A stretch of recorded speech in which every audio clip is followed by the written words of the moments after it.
Dear friends, today I am going to read to you a commentary by the editor and publisher of Ponder magazine about my book Walking in the Dark. This book is available on Amazon.com, Kindle edition. You can order it if you like to read it from Amazon.com, or you can email me directly and I can send you a copy.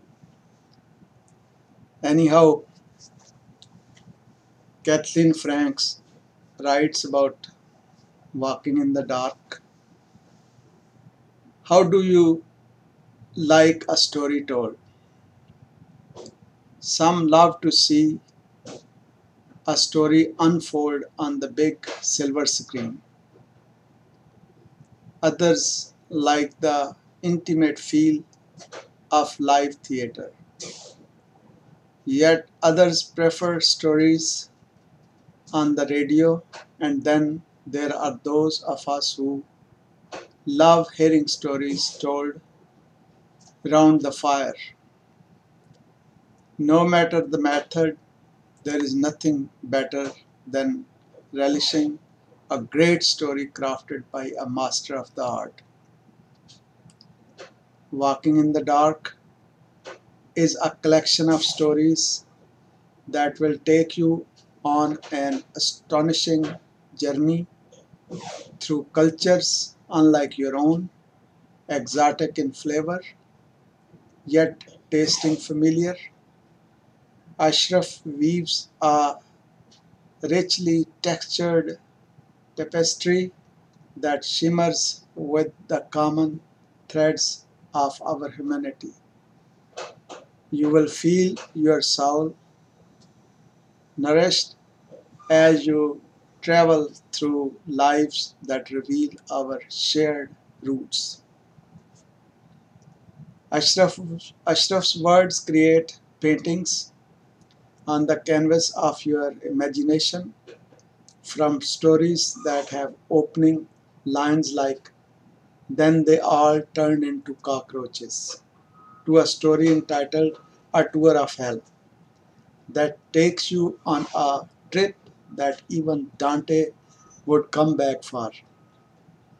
These are stories that invoke ancient wisdom with interludes of reflections on modern life.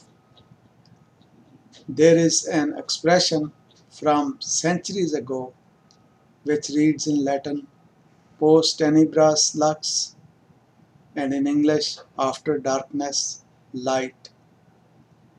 The stories in this collection by Khaja Ashraf will fill your heart with that timeless hope embedded in those ancient words.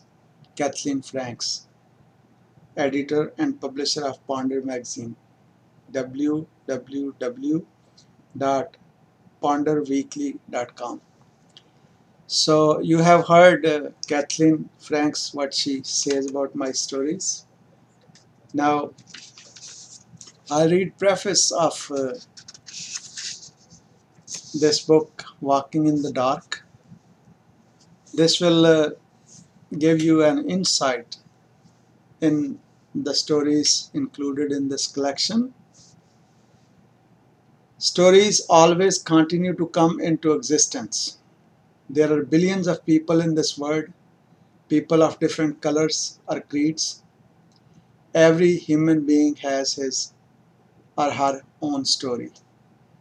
He tells that story moment by moment through his actions. Some stories catch the attention of a story writer.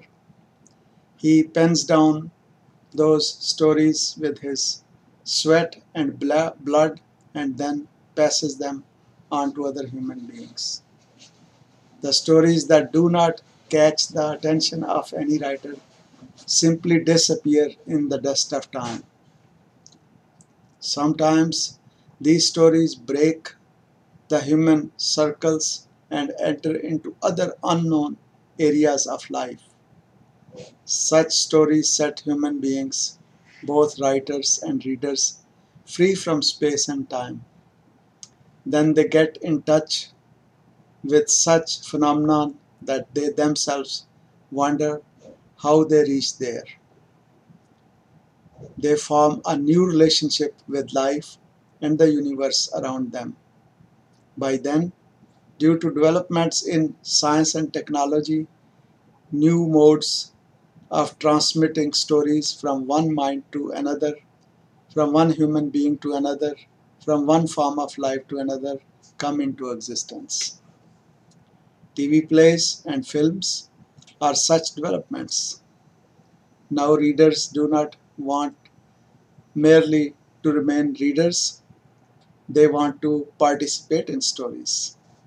TV plays and films on large screens provide this opportunity to readers. Consequently, the art of storytelling has entered into a new phase. The traditional means of storytelling have been replaced by new modes. The impact of this transformation can be vividly seen in all forms of literature.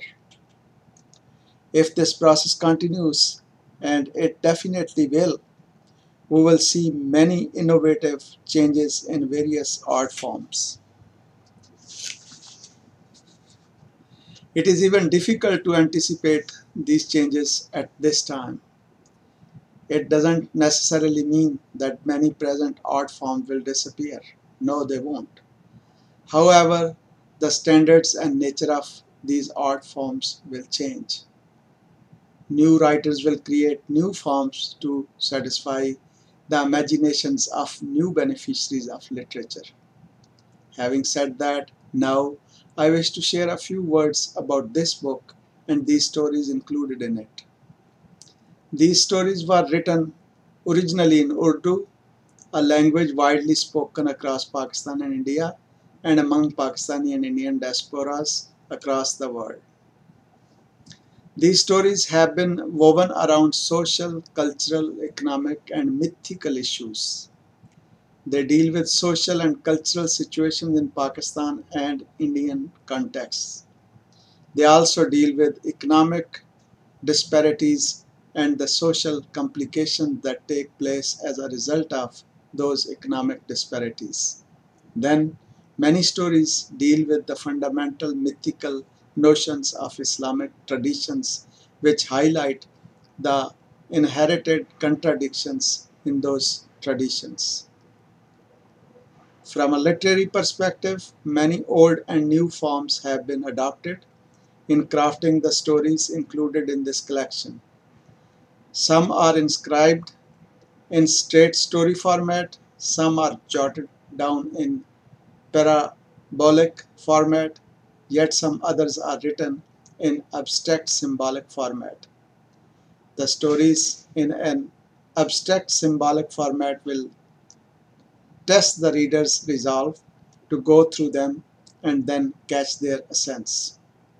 As a writer, I have benefited from Indian, Middle Eastern, and European social, cultural, and literary traditions. Readers will find the traits of all those traditions spread all over in my writings.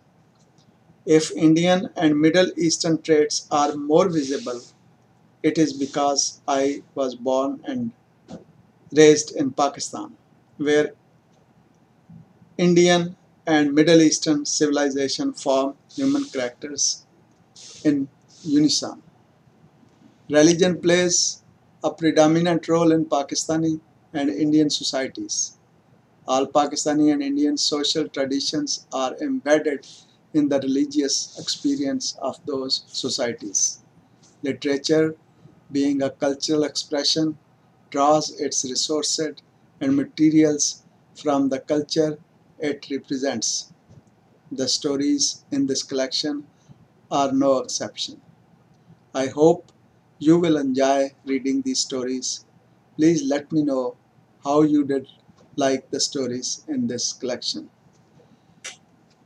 So you heard the preface of my book Walking in the Dark. Now, if you like to read the stories, either you can download them on your Kindles from Amazon.com, or you can directly email kashraf@ix.netcom.com, and I can send you a copy of this book. Thank you very much. Bye.